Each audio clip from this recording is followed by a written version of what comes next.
The ATI book covers the statins on page 172, so make sure you read that. And like I said, these are by far the most common anti-cholesterol drugs used right now. We're also going to be talking about 4 other types that the book does not have a table on, but discusses in the text. And these are fibric acid derivatives, bile acid sequestriants, niacin, which is a vitamin, and then cholesterol absorption inhibitors. So looking at each one of those, on page 137, we talk about the fibric acid derivatives, and the prototype drug is a drug called fenofibrate. ATI, page 175. These work to lower triglycerides and increase high-density lipoprotein levels. But of course, once again, these are working on the livers like the liver like the statins do, and so they can cause liver problems, so avoid alcohol. They also can cause gallstones in somebody who hadn't previously had them. So it's important to tell our patients to watch out for GI irritations. Then there are 2 categories of drugs that sort of isolate the fat taken into the intestines.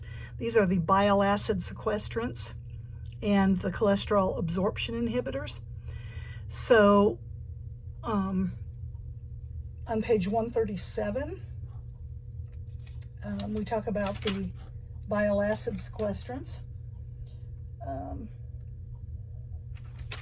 These kind of form a compound with bile. When they run into bile, they kind of isolate the bile and hang on to it. And that's going to try to reduce the amount of fat from getting into being absorbed into the intestines to get into your total cholesterol.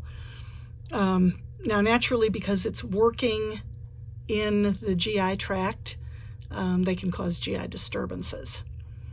They can increase the intestinal excretion of fat.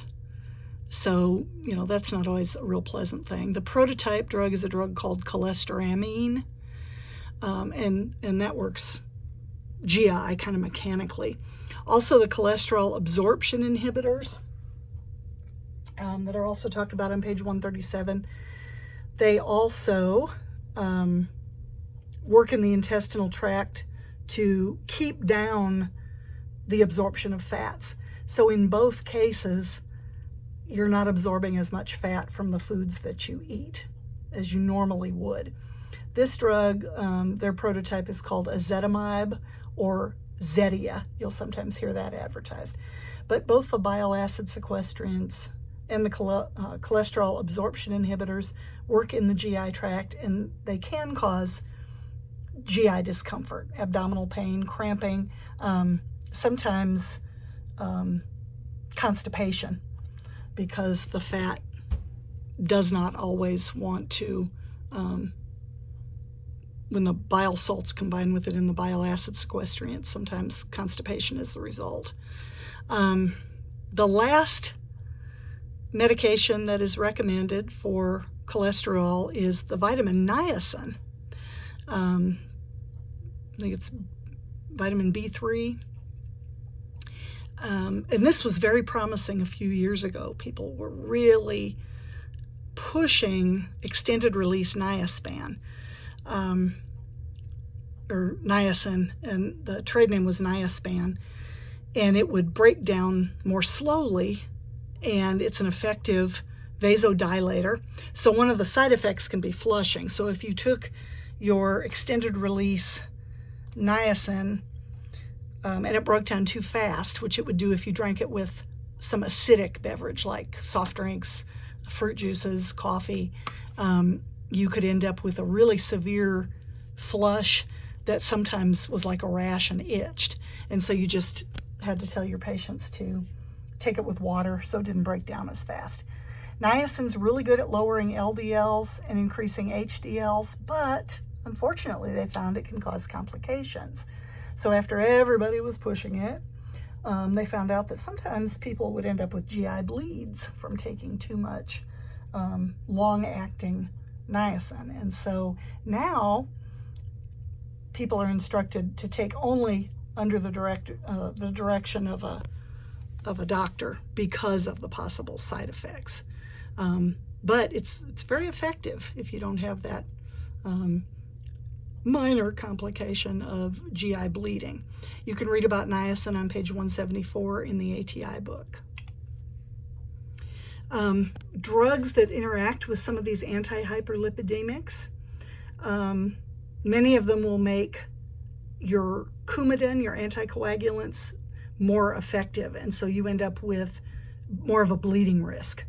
You're going to clot more slowly, so you could get some kind of a GI bleed or a brain bleed even. If you take a multivitamin or some fat-soluble vitamins, the bile acid sequestrants in mixing with the bile make sort of a compound that wants to hang on to all your fats, and sometimes the fat-soluble vitamins are among them. And so somebody can end up with a vitamin deficiency because they're taking their vitamins along with their fat-inhibiting anti-cholesterol drugs. These drugs can delay or reduce you from absorbing other important drugs and hormones.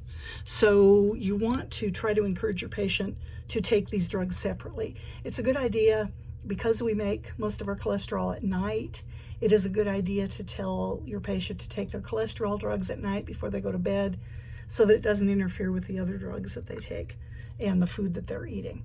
So some things that we can teach patient and families, pages 136 to 137. You want to encourage lifestyle changes. Usually cholesterol problems can be improved, but never just completely gotten rid of. So you want to encourage a diet with plenty of fruits and vegetables, decrease carbs and fats, and exercise, because exercise helps get rid of cholesterol in most cases. Weight loss can help tremendously, to even lowering the cholesterol a few points can help. You don't want to take grapefruit juice or grapefruit with statins, because remember how grapefruit juice inhibits metabolism in the liver, and so you can end up with statins building up and causing liver toxicity and eventually rhabdomyolysis. Encourage those lifestyle changes. Make sure the patient understands that these drugs aren't going to cure everything, but they are going to help them manage and decrease their cholesterol that could be leading to arteries being clogged and the resultant problems.